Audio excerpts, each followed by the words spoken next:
Good afternoon. Today we're going to read Chapter 10 of the Miraculous Journey of Edward Tulane.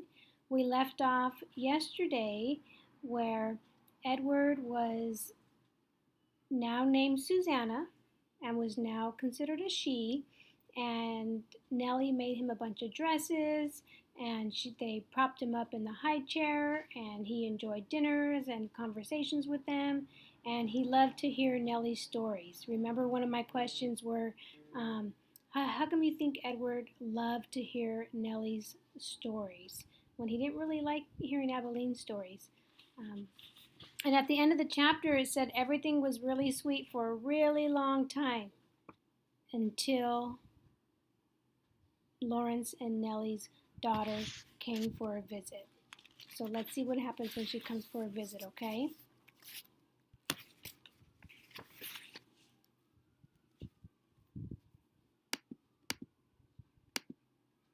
Lolly was a lumpy woman who spoke too loudly and who wore too much lipstick. She entered the house and immediately spotted Edward sitting on the living room couch. "What's this?" she said. She put down her suitcase and picked Edward up by one foot. She held him upside down. "That's Susanna," said Nellie. "Susanna!" shouted Lolly. She gave Edward a shake. His dress was up over his head, and he could see nothing. Already, he had formed a deep and abiding hatred for Lolly. "Your father found her," said Nellie. "She came up in a net, and she didn't have no clothes on her, so I made her some dresses." "Have you gone skivvy?" shouted Lolly. "Rabbits don't need clothes." "Well," said Nellie, her voice shook, "this one seemed to."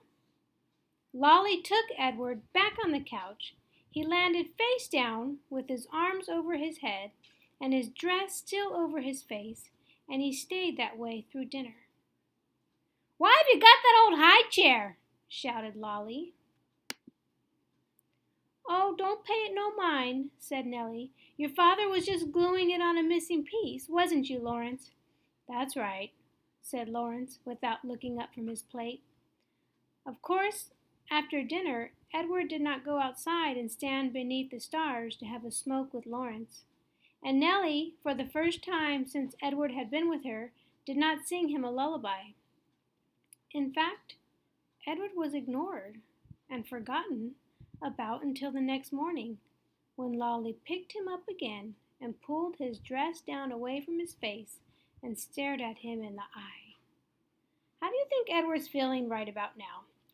He's been the center of attention for Lawrence and Nellie for quite a while now.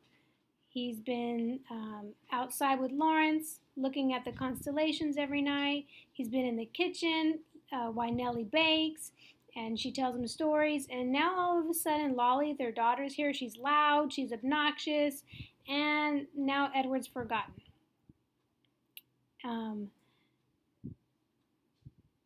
And the fact that Nellie was kind of shaking when she's talking to her own daughter, that makes me wonder if Nellie's kind of afraid of her own daughter. Why would she act like that?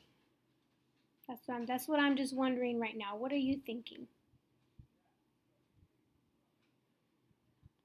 Give you a second. Okay, I'm going to reread the last sentence again, okay? In fact, Edward was ignored and forgotten about until the next morning, when Lolly picked him up again and pulled his dress down away from his face and stared him in the eye. "Got the old folks bewitched, don't you?" said Lolly. "I heard the talk in town, that they've been treating you like a rabbit child." Edward stared back at Lolly. Her lipstick was bright and bloody red. He felt a cold breeze blow through the room. Was a door open somewhere? "Well, you don't fool me," she said. She gave him a shake. "We'll be taking a trip together, you and me." Holding Edward by the ears, Lolly marched into the kitchen and shoved him face down in the garbage can. "Ma," Lolly shouted, "I'm taking the truck. I'm going to head out and do some errands." "Oh," came Nellie's tremulous voice. "That's wonderful, dear. Goodbye, then." I'm going to pause right there again. Sounds like as soon as Lolly said that she's leaving, Nellie's like, "Oh, okay, that's great, dear. Go ahead. Goodbye." Almost, I get the feeling that she's almost glad that her daughter's leaving. Okay, let's keep going. Goodbye, thought Edward, as Lolly hauled the garbage can out of to the truck. Goodbye, Nellie called again, louder this time. Edward felt a sharp pain somewhere deep inside his china chest.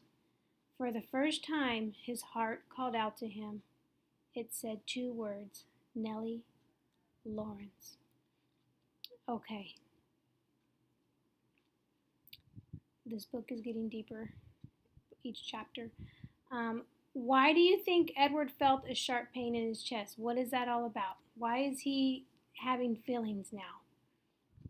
He felt his first couple feelings already in this book, but now his heart actually has a pain. Why would his heart have a pain in his chest? What is happening to him?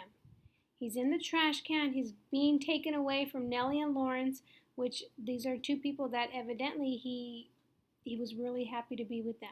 So why would he have that pain in his chest? And then I want to know, what do you think will happen next? I have the two questions right here. I want you to go ahead and answer them, okay? Talk with them with your parents.